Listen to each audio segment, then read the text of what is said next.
主に結婚したの何歳やったっけ？ 22？ すごい、452やで。一人寂しいよ、主に。まあしゃあない。主に来はったよ。東京から参りました新井薫と申します。5歳と思ってたでしょ。12歳年下なの。大丈夫？テレビよし。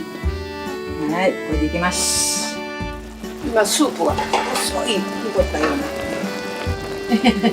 さっきから舌出してて。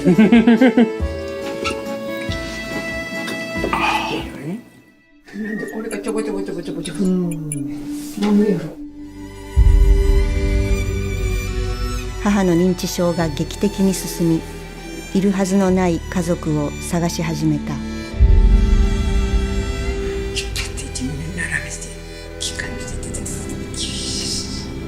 学校の校庭で撃ち殺した。それは警察が撃ち殺したってこと。犠牲者は多いんやね。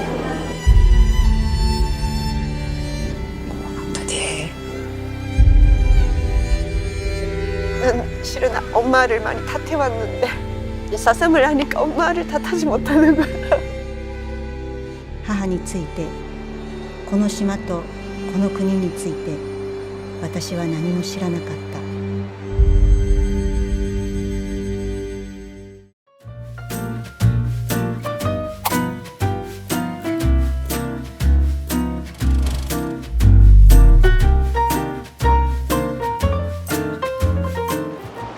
무비프레스 구독자 여러분, 안녕하세요. 영화감독 양용희입니다. 수프 아이디올로기라는 신작으로 지금 매일 정말 매일 GV만 하고 있어요. 근데 원래 6월에 일본에서 개봉을 하고 원래 10월에 한국에서 개봉을 하고 영화관에서도 틀어주시기 때문에 지금 바쁘면서도 행복하게 지내고 있습니다. 감사합니다. 불러주셔서 감사합니다. 지금 입고 계신 옷이 그 유명한 네, 굿즈. 좋죠. 네. 이 한국어로 스프와 이데올로기, 일본말로 스프 또 이데올로기, 영어로 스프 앤 아이디올로지 하고 마늘 하고 남비인데 이거 스프 아이디올로기 안에 그 짧은 제주 4.3에 대해서 또 우리 어머니의 10대 때 청춘 시기를 그린 아주 짧은 애니메이션이 있는데 그 애니메이션의 원화를 그려준 코시다 미카라는 일본 화가가 이거 디자인을 해주었어요. 지금 팝니다. 일본에서도 많이 그 관객들이 사주셨고 그래서 한국에서도 지금 해서 팔아요? 팔지는 않고 있어요. 아, 팔지는 않고 있어. 어떤 일이 있어도 사고 싶다는 분이 계시면 일본의 통풍이라는 배급사에서는 팝니다. 네. 같이 입어주세요. 수프와 이데올로기라는 제목을 다들 아주 궁금해 하세요. 왜 제목을 이렇게 했나 해서.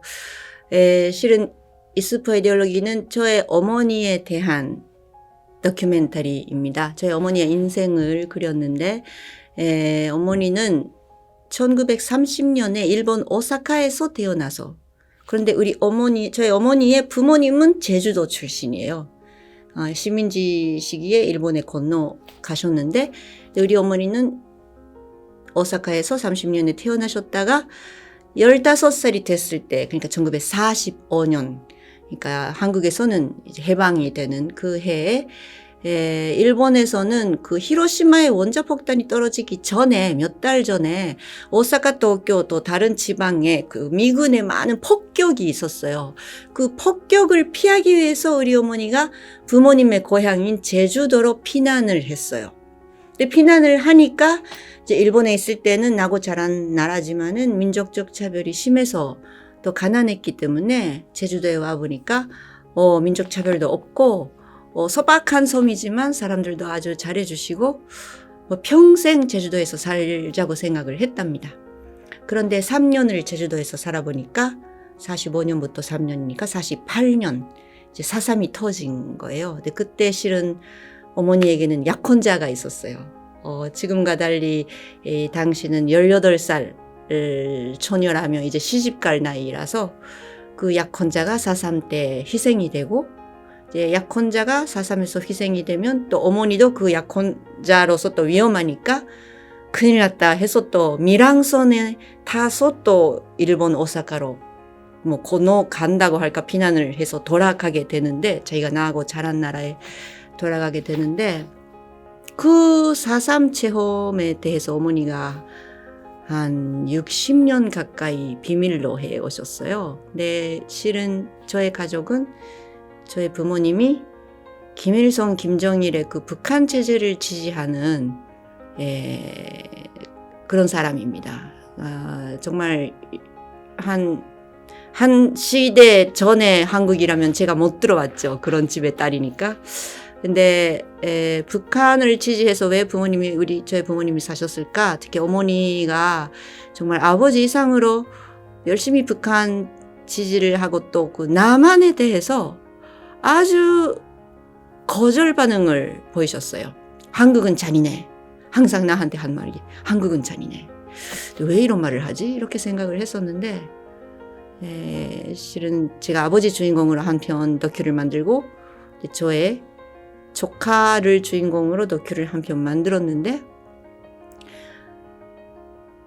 어머니가 4.3 경험자라는 비밀을 밝히기 시작하면서 그 증언을 안 찍을 수가 없어서 그래서 그 어머니의 4.3 경험의 부분도 넣어서 어머니의 인생을 하나 다큐로 만들었어요. 그런 작품입니다. 근데 수프 아이디올로기에는 저의 작품에서는 처음으로 일본 사람이 등장을 합니다. 지금 저의 남편으로 된 좀 이상한 일본 남자인데 그 저의 남편이 저의 약혼자로서 어머니한테 처음으로 인사하러 가고 이제 따님하고 결혼을 허가를 해주십시오. 이렇게 할 때 어머니가 처음으로 만나는 그 모습으로부터 그 새로운 가족으로 되어가는. 근데 그 새로운 가족이 되는 그 뭐 하나의 뭐라고 할까요? 매체로서 그 스프가 우리 어머니의 닭곰탕, 삼계탕이 아주 중요한 역할을 해요. 그 처음에 저의 남편이 어머니 만나러 갔을 때는 씨암탉이라는 뜻으로 그 삼계탕을 끓여주셨는데 옛날에는 일본 사람하고 절대 연애도 하지 말라고 꼭 한국 사람, 조선 사람하고만 연애하고 결혼하라 이렇게 계속 나한테 이야기를 했는데 그 일본인의 사위로 될 사람한테 엄마가 많이 잘 해주는 그런 과정도 같이 포함이 되어 있어서 아주 이데올로기적인 부분하고 아주 생활적인 또 그 음식으로 가치관 사상이 다른 사람끼리 하나의 음식으로 가족이 되어가는 그런 모습을 담은 작품입니다. 많은 사람들이 특히 한국은 그 스프의 나라, 국물의 나라라고 할 수 있을 거예요. 정말 국물의 사발이 크죠. 일본에 여행 가본 적 있는 분들 아실 건데 이제 정식 그 백반 같은 거 주문을 하면 미소시루가 된장국이 작잖아요. 네, 하나 더 달라 하면 또 돈을 내야 되고 한국은 정말 항상 큰 사발로 국을 주시는데 제가 일본에서 나고 자랐지만 저의 집의 밥은 항상 그 큰 그릇으로 국물을 먹었어요. 그리고 우리 어머니가 옛날부터 그 국물 없이 밥을 먹지 말라. 꼭 국물을 먹어야 된다. 국물만이라도 먹어야 된다. 이렇게 하는 사람이었고 백숙이라고 할까 닭곰탕 저희 어머니의 그 삼계탕이 좀 찹쌀을 안 넣고 마늘을 엄청 넣어요. 그 일본 아오모리 현에 좀 비싼 좋은 브랜드 마늘을 한 마리의 닭 배 안에 40개 넣습니다. 커요. 그 알이 큰데 그걸 40개 넣고 고려 인삼을 좀 많이 넣고 그래서 5시간을 끓이는 그런 닭 백숙인데 그것을 제가 정말 몇십 번, 몇백 번을 먹었을 건데 제가 자라면서 그러니까 저에게 있어서는 그 어머니의 삼계탕 닭백숙이 솔푸드 같은 그런 음식입니다. 저에게 있어서의 그 어머니의 대명사 같은 스프가 또 저의 남편이 일본 사람인 남편이 우리 가족이 되어가는 과정에서 아주 중요한 역할을 했어요. 이거 영화를 보시면 아는데 원래 그 많은 집안에서 어머니의 손맛이 딸에게 그 뭐라고 할까 전해지고 또는 며느리에게 전해지고 이렇게 하는데 우리 집은 우리 어머니의 손맛이 이 사윗감에게 저희 남편한테 전해지고 저는 이제 결혼한 후에 정말 요리를 안 하게 됐어요. 남편이 많이 요리를 해줘서 그런 그 과정도 영화에 나오는데 또 우리 저희 남편이 처음에는 씨암탉을 어머니가 만들어준 그 닭곰탕이 하도 맛이 있어서 이걸 그 장모님께 자기가 해드려야겠다. 이렇게 해서 이제 한국 음식을 조금씩 그 만드는 방법을 배워가는 그런 모습에서도 이 국물이 아주 큰 역할을 했기 때문에 이 국물이라는 말을 꼭 제목으로 넣고 싶었어요. 근데 이 영화가 그 한일 합작인데 한국의 스태프들이 감독님 그 스프라기보다는 곰탕과 이데올로기 또는 뭐 삼계탕과 이데올로기 이런 제목이야지 아마 한국 관객한테는 또 와닿는 것 같아 이렇게 이야기를 해줬는데 제가 이제까지 경험으로 그 여러 나라 영화제 또는 상영회를 하면 제목이 그 나라에 갈 때마다 제목이 달라지면 좀 나중에 아주 혼란스러워요. 그래서 이제 혹시 삼계탕과 이데올로기 이렇게 하면은 무슨 이탈리아에 가면은 뭐 미네스트로네와 이데올로기 될 것 같고 그렇죠. 뭐 나라에 따라서 그 명물이라고 할까 아주 그 유명한 국물들이 있기 때문에 안 되겠다. 어느 나라에 가도 동일한 제목이 되도록 그래서 조금 영어적이지만 스프로 했습니다. 근데 한국어의 스프가 스프하고 있다는 걸 제가 몰랐어요. 근데 한국어 사전을 보니까 양쪽 나오는 거예요. 근데 내가 물어보니까 양쪽 오케이라고 쓰고 있다고 하니까 어떻게 결정을 하지 했는데 그 오뚜기나 또는 여러 가지 회사의 그 인스턴트 라면 패키지를 많이 보니까 스프라 써 있었어요. 스프. 그러면 공장에서 만든 인스턴트적인 이제 즉석 스프는 스프인가 봐. 그러면 저희 어머니의 삼계탕은 수제이기 때문에 스프로 하자 해서 스프 아이디올로기로 했습니다. 이건 뭐 법이 아니지만 뭐 제가 그렇게 결정을 했어요. 수제니까 수프.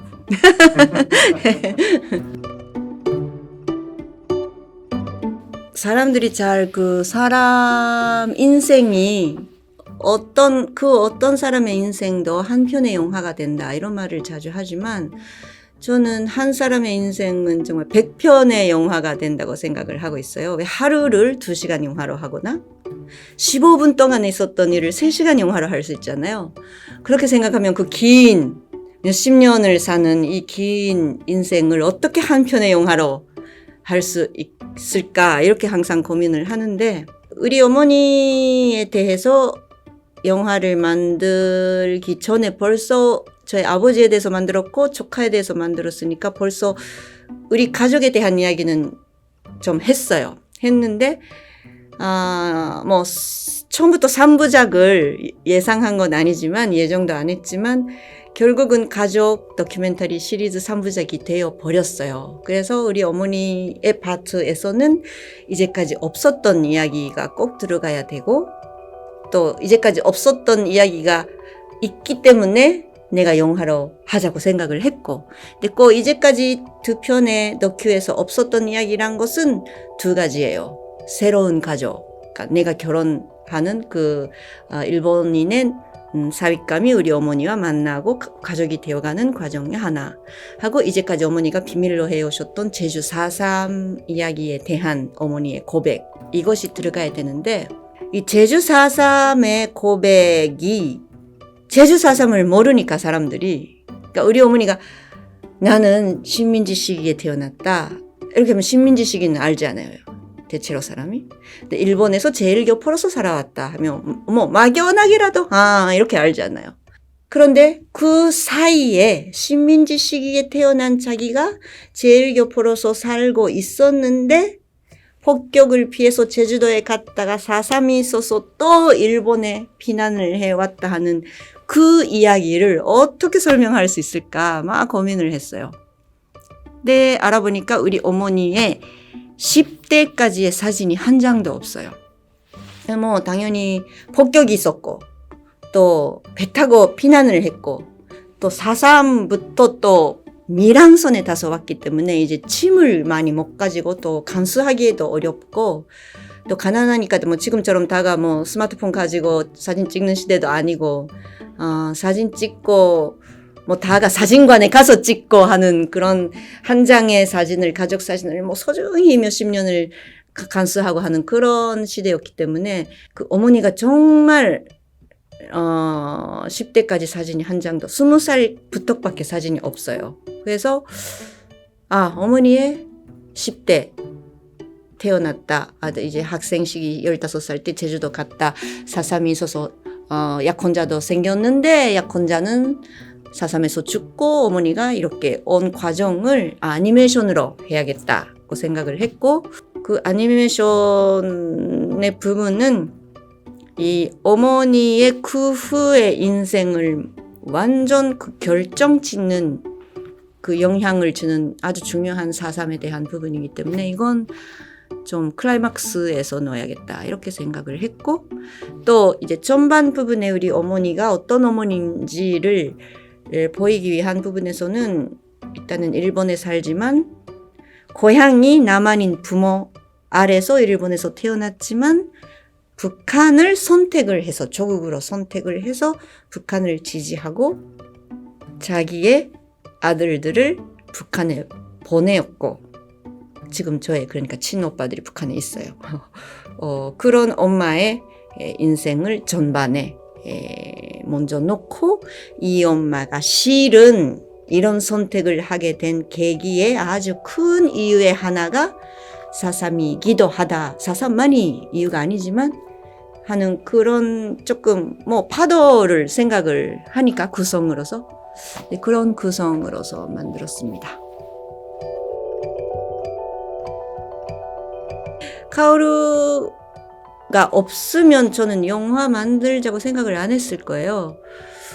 이제까지 어머니 아니 아버지 조카 이야기를 하면서 해온 우리 집에 이제 제일교포 중에서도 북한을 지지하면서 살아온 저청년계의 제일교포 이야기라는 이야기는 해왔고 거기에 4.3 이야기만을 덧붙이면 좀 한편의 영화로서 소재로서 어떨까 좀 아주 냉철하게 감독으로서 판단을 했을 때 좀 모자라다는 느낌도 있었고 실은 카오루가 저의 인생에 등장하기 전에는 이 어머니의 4.3에 대한 증언을 가지고 나는 단편 영화로 할까 하는 생각도 있었어요.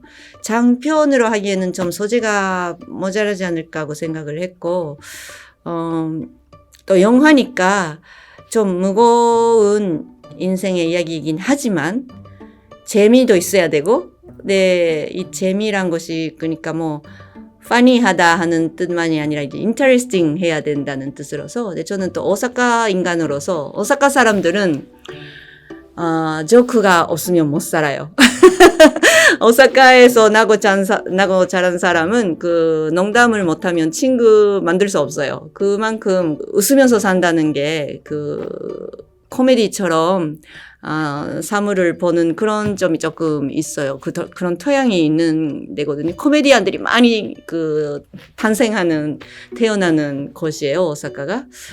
그래서 어머니가 역시 4.3의 어머니의 체험을 알면 알수록 이야기가 좀 무겁고 이걸 어떻게 풀어낼까 고민을 하고 있을 때 그러니까 어머니의 증언을 제가 실은 한 7년쯤 찍은 후에 이걸 단편으로 하나 장편으로는 어렵지 이렇게 고민하고 있을 때 아라이 카오루라는 저의 지금 남편이 저의 인생에 정말 처음으로 나타났어요. 그러니까 제가 남편이랑 처음 만난 것이 이제 50살 넘어서예요.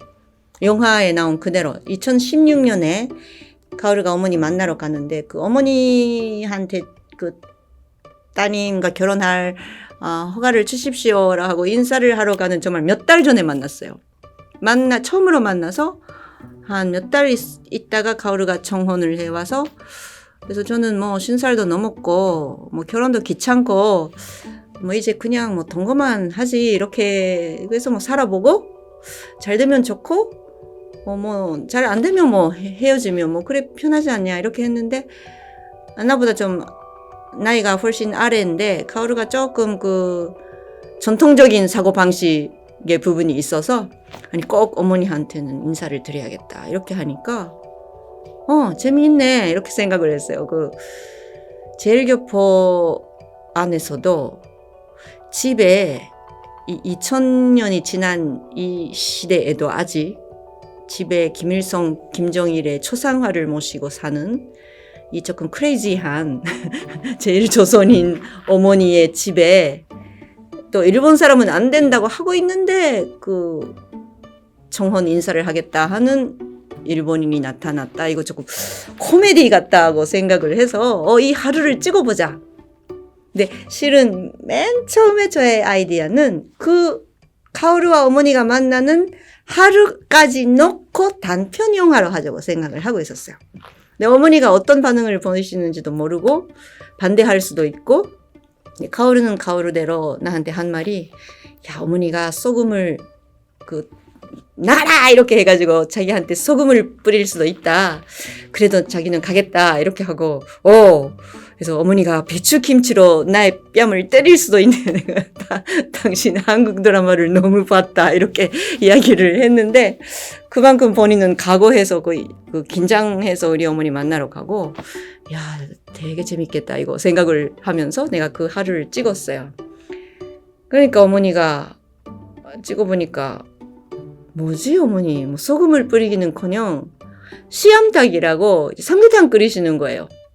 내가 정말 깜짝 놀라서 어머니 뭐 하시는 거예요? 이거 환영을 하시는 거예요? 이거 허락을 하시는 거예요? 하니까 뭐 그 나이 된 딸이 이제 결혼한다 하니까 뭐 부모로서는 뭐 할 말이 없잖아. 이제 어떤 사람인지 만나보겠다고.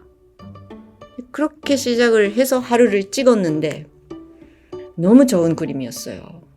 영화에 나온 그냥인데 그 서로를 존중하고 카오루하고 어머니가 평화를 유지하기 위해서 뭐 불필요한 이야기도 안 하고 카오루도 초상화를 봐도 정말 이 김일성을 지금도 믿으세요? 이런 말도 안 하고 뭐라고 해야 될까? 정말 이 사람들 어른이구나 생각을 했어요. 그래서 카오루가 정말 우리 가족이 되어 간다면 이 과정이 들어가면 지금 내가 몇 년 동안 찍어온 어머니의 증언의 부분하고 합쳐서 혹시나 하면 좀 괜찮은 장편 영화가 될 가능성이 있다. 좀 찍어보자. 이렇게 해서 정말 저희 어머니하고 남편이 처음으로 만난 그날에 저는 이거 장편을 의식해서 찍어보자 하고 결심을 했어요. 근데 동시에 뭐 우리 어머니는 이제 딸의 카메라를 한 20년 가까이 벌써 받으신 분이라서 익숙이 되고 있는데 제 남편이 되겠다 하는 남자에게 카메라를 받아 주셔야겠다. 내가 계속 찍겠다. 그리고 이제 돈도 필요하다. 이제 오사카, 도쿄 왔다 갔다도 해야 되고. 내 어머니는 소위 말하는 조선 국적이니까 남한에 못 들어가는데 나하고 당신만이라도 제주도에 한번 가봐야 되고 돈도 필요하고 그것도 뭐 지원금도 신청하고 크라우드 펀딩도 해보지만 우선 그 돈이 생기기 전에 돈이 필요하다. 그래서 좀 협력을 해줘야겠다라는 것은 내가 당신을 자취하겠다 하는 뜻인데 그리고 이제 영화가 혹시나 정말로 영화가 완성이 되면 영화제에 갈 수도 있고 극장에서 상영이 될 수도 있는데 그때 아직 나하고 당신이 관계가 어떻게 되어 있을지는 모르잖아요. 미래니까. 근데 만일 나하고 당신이 헤어져도 이혼을 해도 서로 미워해도 영화는 남는다. 그때 되고 상영하지 말라는 말을 하지 말아야겠다는 약속까지 지금 해줘야겠다. 해서 다 협박이죠. 완전히. 다 승낙을 시키고 저작권도 내가 다 받겠다는 약속까지 해서 그걸 증거로 다 찍고 촬영을 시작이라 할까 계속을 했어요. 근데 계속 찍어가니까 이제 문재인 대통령이 된 시기에 이제 조선 국적 사람도 남한에 입국할 수 있게는 하겠다. 뭐 여러 가지 그 규정은 있었어요. 그 지금도 조정연 활동하는 사람은 안 되지만 이제 옛날에 좀 했다. 그래도 이제는 뭐 많이 늙어서 이제 돌아가시기 전에 한번 고향을 볼 수 있도록 또는 이제 선묘를 한번 할 수 있도록 그런 식으로. 근데 또 4.3 추모식 70주년이었어요. 그러니까 그때 4.3 때 많이 일본에 피난을 해서 우리 어머니처럼 4.3의 이유 때문에 남한을 이제 거절하면서 살아온 사람들이 좀 많이 있어요, 일본에는. 근데 다 아무 말 안 하는 거죠. 이제 4.3에 대해서는 이제 다 입을 다물어야 된다. 이렇게 한국에서 이제 4.3에 대한 증언이 시작을 해도 일본에 있는 교포들은 증언을 아직 안 한 사람들이 많고 지금도 안 하는 사람이 많아요. 한국보다 더 늦어요. 이제는 그 증언을 해도 안 잡힌다 해도 안 믿어요. 그런 사람들이 많아서 이제 4.3 이후에 한 번도 한국에 안 갔다는 사람들도 이제 많이 좀 추모식에 70주년 와달라 이런 식으로 되어가지고 저하고 가오르가 어머니를 모시고 70주년 때 제주도에 가서 2018년 근데 그것도 찍고 좀 아쉽게도 어머니를 제주도에 모시고 가기 직전 정말 전부터 그 치매가 알츠하이머가 시작을 해서 또 어머니 기억이 사라져가고 하는 아이러니하고 어쩌면 드라마틱하기도 한 극적인 그런 변화도 생기면서 카메라는 계속 찍을 수밖에 없어서 그냥 가오르를 따라가고 어머니를 따라가고 가끔은 저도 나오면서 근데 어머니가 치매가 시작했기 때문에 제가 촬영에 집중을 못하게 되면서 그 어머니가 넘어지지 않도록 또 어머니 주변에서 제가 엄마 케어를 해야 되니까 그래서 이제 촬영 감독을 부탁을 해서 카메라를 대신해서 계속 찍으면서 완성을 했습니다. 짤막한 PPL로 네. 지금 말씀하신 내용들이 책에 나와 있어요. 네. 책 간단하게. 네, 감사합니다. 그 한국에서 10월에 개봉이 된 그 개봉 날에 책이 출간됐어요. 카메라를 끄었습니다라는 에세이입니다. 산문집인데 이 다큐 3부작, 가족 다큐 3부작에 영화에 담지 못한 이야기들, 뒷이야기들을 썼어요. 이 책을 읽으시면 영화 보고 싶게 될 것이고 또 영화 보신 후에 읽으시면 장면들이 많이 떠올라서 이런 이야기가 있어서 그런 장면으로 됐구나 하는 거 아주 알 수 있으실 겁니다. 또 4.3에 대해서나 제일교포 사회에 대해서 많이 쓰고 있어요. 꼭 읽어주시면 감사하겠습니다. 마음산책에서 나왔습니다. 사실 모든 다큐가 그럴 건데 엄청 많이 찍는데 그 안에서 정말 잘라서 그 뽑아낸 엑기스 같은 걸로 한 편의 다큐가 태어나기 때문에 사실 우리 어머니의 4.3에 대한 증언도 그 영화에 나온 것만이 아니거든요. 근데 예를 들고 영화 안에서 제주 4.3 연구소에서 직접 제주도에서 그 엑스퍼트 분들이 우리 어머니 오사카 집에 오시고 인터뷰를 하실 때도 영화에 나오는 것은 7분 조금인데 사실 그날은 어머니가 3시간 반을 이야기했어요. 그만큼 이번에 여러분들이 보시는 영화는 118분이지만 그 어머니를 찍은 영상들, 그 자료 영상들은 엄청 많이 있고 그러니까 영화에 안 나오는 어머니의 증언들도 많이 있고 또 카메라가 없을 때 사람이 또 많이 이야기를 하거든요. 네, 카메라 앞에서는 못하는 이야기도 하니까 그런 것들도 많아서 사실은 장편 시나리오 쓸만하게는 충분히 이야기는 있어요. 근데 정말 4.3에 대해서 극경하러 한다 하면은 하나는 돈도 많이 필요하고 좀 준비도 필요해서 언제 그 도전을 해봐야 된다고는 생각은 하고 있어요. 그것은 지금 저에게는 아주 큰 숙제라고도 할 수 있어요. 근데 조금 다른 영화 먼저 하고 그 후에 할 수 있으면 합니다. 이 슈퍼 아이디올로기를 4.3 그 유족분들에게도 보여드리고 제주도에서도 상영을 했는데 지금도 하고 있고 많은 분들이 이 영화를 만들어줘서 고맙다고 이야기를 해주시고 또 앞으로도 4.3에 대해서 영화로 해달라고 많이 그 기대를 가져주시는데 고맙기도 하고 또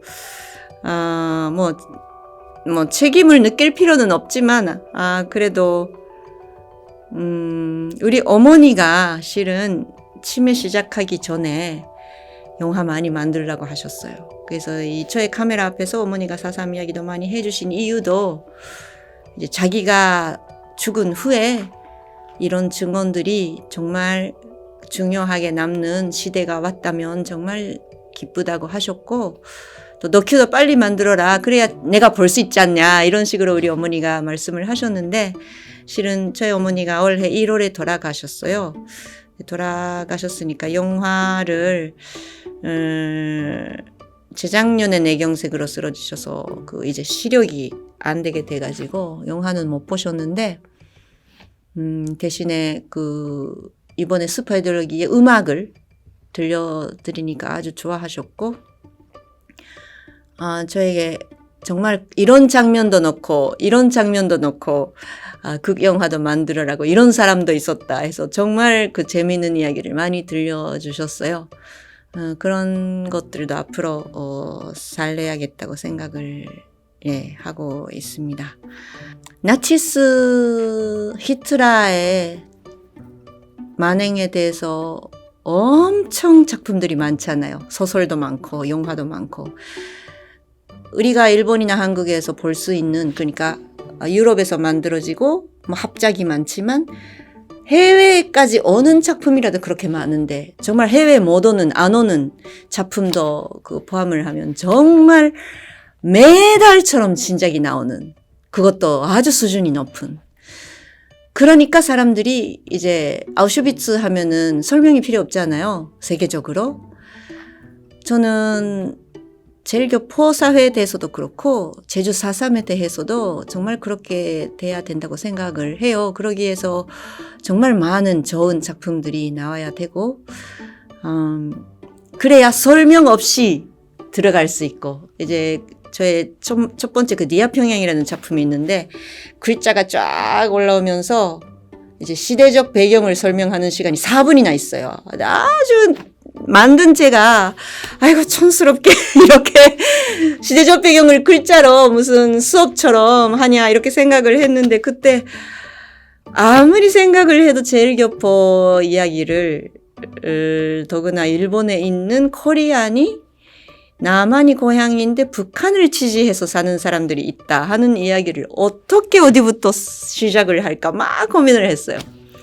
네, 거기부터 아무래도 안 할 수밖에 없어서 그렇게 했는데 정말 우리가 많은 작품, 좋은 작품들이 나와야 그래서 인지가 돼야 다음 우리 후배들이 작품을 만들 때 아무런 설명을 안 하고 여러 가지 구체적인 재밌는 디테일부터 시작을 해갈 수 있다고 생각을 하고 있습니다. 저도 그 속에서 작은 영화지만, 그런 프로세스를 만드는, 한 사람으로서라는, 역할도 좀 있다고, 이제 최근에는 옛날은 그런 자기 역할 같은 거, 관계없다 했는데, 이제 환갑이 가까워지니까, 사회에서의 자기의 역할 같은 것도 조금은 인식을 하게 되어가지고, 그러려면, 좋겠습니다. 4.3에 대해서는 좀 아주 큰 숙제를 저희 어머니가 남겼다고 생각을 하고 있어요. 좋은 점은, 자기 가족을 그릴 때 좋은 점은, 리서치가 필요 없다. 아니까. 근데 아주 힘든 점은 결국은 자기가 자기 가족을 모른다는 것을 알게 된다는 거 하나.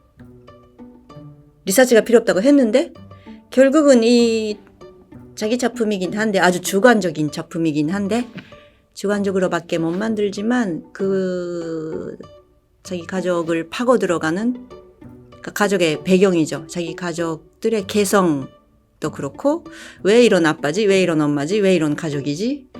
이 사람들이 어떤 시대를 살아왔지? 하는 것을 파고 들어가는 과정이 결국은 리서치가 되어가는. 그러면 작품을 만든 후에 깨닫는 거예요. 진짜 가족을 몰랐구나. 자기는 몰랐는데 우리 아버지 그런 사람이야. 우리 엄마 그런 사람이야. 라고 해왔구나. 정말 같이 산다고 안다고 착각을 하면 안 된다. 이렇게 생각을 했고 그건 형제도 그렇고 부부 뭐 애인 관계라도 다 친구 관계라도 다 그럴 거예요. 조금 알면 아는 것처럼 착각을 해버리는데 그건 아주 조심을 해야겠다고 좀 겸손해진 것 같고요. 결국은 가족을 그린다는 것은 자기를 그린다는 거고 가족을 판다는 것은 자기를 판다는 거고 가족에게 대해서 이제 위문을 가지고 이제 불만도 가지고 공감도 하고 화도 나고 사랑도 느끼고 하는 그 모든 감정이 다 자기한테 되돌아와요. 그래서 맞아요, 자기가. 너무 맞아. 정말 피 흘릴 정도 맞아요. 그걸 견딜 수 있을까 말까, 있을까 어떨까가 하나 좀 중요하고, 그래서 도중에서 기밥하는 사람들도 많을 것이고, 예, 그런 분들이 많이 나한테 그 질문을 해오세요. 아주 힘드니까 하기 시작했는데 도중에서 중단하는 사람도 많아요. 근데 결국 중단한 채 계속 이제 못하겠다 하는 사람들도 있을 거고, 어떤 작품이라도 각오를 해서 만들어야 되는데, 각오가 필요한데, 또 사람의 인생의 모든 순간이, 또 작품을 만들어가는 모든 과정의 순간순간이 결심을 하는 거잖아요. 내가 지금 이 보리차 마시는 것도 선택을 했기 때문이고, 오늘 여기에 온 것도 그렇고, 이 일을 하겠다, 안 하겠다, 아버지를 찍겠다, 안 찍겠다. 지금 자기 앞에 있는 가족이 이야기를 하고 있는데 그걸 찍냐 안 찍냐. 근데 이 안 찍는다는 선택도 중요해요. 그 카메라 내리고 있을 때도 관계가 구성이 되어 가고 있기 때문에 이 안 찍는 시간이 다음 찍을 때에 영향을 줘요. 그러니까 다 이어져 있는 그 과정을 버틸 수 있는지 어떤지가 아주 어렵습니다. 제가 정말 가족을 찍으면서 뭐 사실 좀 재미있다고 생각을 했기 때문에 개성적이고 독특하고 오리지널리티가 있는 작품이 될 것 같다고 좀 거리를 두고 냉정하게 판단을 했기 때문에 시작을 했는데, 특히 저의 오빠들이 결혼해서 낳은 아이들, 저의 조카들이 다 북한에 있기 때문에 북한에 있는 가족들에게 그 피해가 가지 않을까. 저의 작품 때문에 그 오빠 가족들이 이제 수용소에 가거나 평양에서 쫓겨나거나 무슨 뭐 진짜 조카들의 결혼이나 취직에 영향을 줄까봐 그 일본에 그 미친 고모가 있다, 뭐 문제하다, 무슨 반정부적인 영화를 만든다, 그런 식으로 되면 안 좋으니까. 사람이 이렇게도 몇십 년을 같은 꿈을 꿀 수 있을까 할 정도, 우리 온 가족이 반대를 하고 온 가족이 칼을 가지고 나를 쫓아오는 꿈을 꿨어요. 이 영화 그만두라고, 영화 하지 말라고. 근데 실은 우리 가족들이 고마운 것이 한 사람도 저에게 영화 그만두라는 말을 안 하고 있어요. 우리 어머니는 뭐 영화 더 만들라고 하기 시작했고, 그건 정말 고맙게 생각을 하고 있습니다. 거기까지 가기가 힘들었죠. 뭐 저의 방법은 정말 하나입니다. 솔직하게 가족 앞에서 찍고 싶다. 왜? 나의 욕망으로서. 나의 자아로서 찍고 싶다. 뭐 아무도 안 볼 수도 있고 정말 돈도 벌 수 없을 거고 어떤 작품이 될지 모르지만 그래도 아주 카메라를 받는 거 힘들 거지만 찍고 싶다는 솔직한 마음을 이야기해서 정말 머리를 숙였고 가족 3부작을 26년 동안 가족을 찍고 만들었어요. 사람들이 26년이나 가족을 찍는 양용희 대단하다 이렇게 이야기를 하시는데 실은 내가 대단한 것이 아니라 26년이나 20년 이상이나 카메라를 받아준 저의 가족이 대단하다고 생각을 합니다. 정말 저에 대한 사랑이나 믿음이 없으면 이제 그만하라고 했을 거고 지금도 그만하라고 할 거고 그건 아주 고맙게 생각을 하고 있습니다. 저의 아는 사람은 가족에 대한 소설을 쓰고 소설을 발표를 해서 형제끼리 소송을 하고 지금도 재판하고 있는 사람도 있고요. 아주 여러 가지 안 좋은 일이 될 수도 있어서 어렵긴 어렵죠. 그래도 뭐 성실하게 다가갈 수밖에 없기 때문에 또 가족이니까 찾을 수 있는 표정이나 순간이 있고 가족이니까 보여주는 그런 순간이 있고 뭐 사실 24시간 같이 있을 수 있잖아요. 같이 자면서 찍을 수도 있고 정말 어머니를 화장실하고 목욕 이외에는 다 찍었어요. 기상부터 주무실 때까지 실은 화장실 안에도 찍었어요. 엄마가 이제 너무너무 그 신경을 안 쓰더라고요. 그 화장실 안에 이렇게 앉으면서 나하고 계속 카메라 가진 딸하고 이야기를 하시더라고요. 정말은 나는 설마 여기부터 의만 엄마를 찍었지만 지금 엄마가 변기에 앉아 계신다는 건 알아요. 너무 재미있는 그림이었는데 편집상 안 들어갔어. 아깝네. 그러니까 가족이니까 거기까지 될 수도 있는데 네, 그러니까 저는 이거 가족을 찍고 싶다 하는 사람들에게 또는 소설을 쓰겠다 뭐 아니면 논픽션을 쓰겠다 하는 사람들에게 좋아요 하세요 이렇게도 못하고 좀 힘들긴 힘드니까 근데 하지 말라고도 못하겠어요. 뭐 그것은 본인이 결정할 수밖에 당연히 없지만 가족이 망가질 수도 있는데 그래도 뭐 양익준 감독이 자기 가족을 똥파리라는 훌륭한 영화로 하셨는데 물론 좀 픽셔너블하게 각색을 하신 부분도 있지만 기본적으로는 자기 가족이 바탕인 이야기니까 그래서 양익준 감독하고 아주 사이가 좋아요. 제가 그러니까 극영화하고 다큐의 차이가 있지만 자기 가족의 이야기를 토해내듯이 이제까지 축적해온 쌓아온 가족에 대한 뭐 사랑도 그렇고 미움도 그렇고 원망도 그렇고 화나는 것도 그렇고 그런 것을 토해내듯이 작품으로 했다는 공통점이 있어서 아주 사이가 좋은데 뭐 그래도 하고 싶다는 욕망이 이긴다면 뭐 할 수밖에 없다고 생각을 합니다. 자문자답입니다. 결국은 한반도의 그 디아스포라 한국의 디아스포라 코리안들의 디아스포라 주목받는 이유는 지금도 분단이니까. 그러니까 옛날 이야기가 아니잖아요. 특히 저희 가족은 그렇죠. 지금도 이산 가족이고 근데 지금도 이 감독이 자기 작품 때문에 가족이 그 체제 하에서 벌 받을까 봐 벌벌 떨면서 제가 사실 작품을 발표를 하고 있거든요.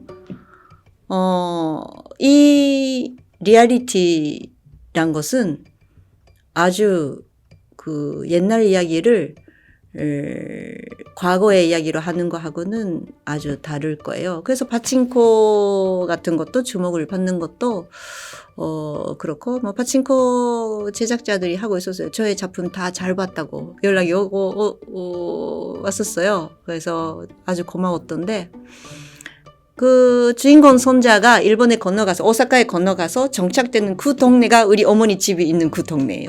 똑같은 동네. 그 이카이노라고, 지금 이카이노라는 말은 없어졌는데, 예, 실은 이 제1교포에 대해서는 정말 전 세계의 여러 나라의 대학원생, 석사, 박사 과정 사람들이 많이 논문을 쓰고 있어요. 근데 이것은 코리안에 대한 흥미만이 아니라 일본 문화, 일본 문학, 일본 역사를 전공한 사람이 추구하고 연구를 하면 꼭 자이니치에 부딪혀요. 근데 그 자이니치를 좀 연구를 하기 시작하면 일본이 아주 잘 보입니다. 왜냐하면 모든 법적인, 역사적인 모순이 집약돼 있어요. 모순 덩어리예요, 우리는. 그래서 왜 이런 사람들이 존재하지? 왜 이 사람들이 선거권도 없지? 왜 이 사람들이 차별을 받지? 세금은 내는데 이렇게 선거권은 없고, 그런데 뭐 어떻다 저렇다, 이제 일본에 있는데 남한 출신인데 한국 국적이 아니라 소위 말하는 조선이라는 국적이 아닌 국적을 가진 사람들이 있고 하는 그런 것들이 법으로 처리가 안 되는 거죠. 원래 첫 시작 때 법으로 잘 해놨어야 했는데 일본 정부가 아주 무책임하게 놔뒀기 때문에 자이니치가 해결이 안 되는 문제 덩어리를 많이 가지면서 우리 아빠, 엄마, 할머니, 할아버지들이 살아왔어요.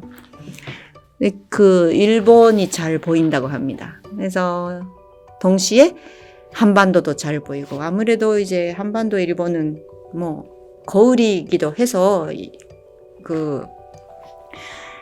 아주 재밌는 것 같아요. 그래서 학술적으로도 연구가 많이 있고, 그 학술 연구 대상으로 이 작품들이 많이 되는 것 같습니다. 다음 프로젝트는 비밀입니다. 바로 시나리오를 빨리 써야 되는데 지금 뭐 GV 때문에 정신이 없어서 조금 쓰기 시작하고는 있어요. 네, 극영화입니다. 이제 좀 다큐는 쉬고 싶고, 뭐 다시 다큐를 할지 어떨지 모르겠지만, 몇 편 하고 싶은 기획서가 이제 마음속에 있어서 좀 제작사 분들이 흥미를 많이 가져주시면 다행이지만, 흥미 가져주실 수 있는 각본을 써야겠죠. 예. 한국에서 찍고 싶습니다. 한국 배우들이랑 일본 배우도 좀 들어가면 좋고, 예, 같이 일을 하고 싶습니다.